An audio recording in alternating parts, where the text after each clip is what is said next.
Displayer. Vi har ju då en display här, här och så har vi backkameran där. Men vi börjar med den här lilla. Vrider igång tändningen. Så startar den upp. Står det vackert där, Vimic är. Vänta till de här röda har släckts innan ni startar maskinen. Här har vi en infoknapp. Kan vi trycka på den. Aktiva alarm. Trycker jag då till vänster så har jag valbart att ha 3 olika förare och så har jag en som är fabriksinställning. Den kan man inte ändra i, det vill säga när du ska se uppkoppling. Så då ändrar jag här förare, den jag vill ha. Och då går jag tillbaka igen i menyn. Så jag stegar vänster så har jag timmar för motorn, transmission, hydrauloljenivå, dieselnivå och hydraultryck.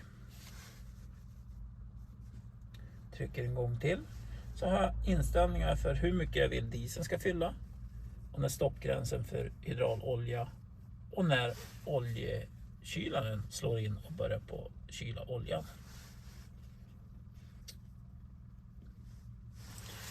Det var lite om den skärmen. Då tar vi nästa. Så då slår vi på apteringsskärmen här ute. Då startar den upp.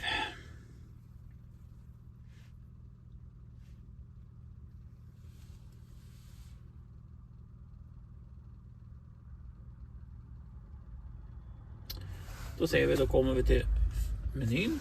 Här kan man ju då välja om man har flera olika förare. Språk.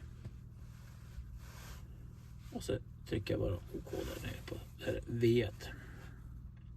Så då startar den upp här. Håller på ladda.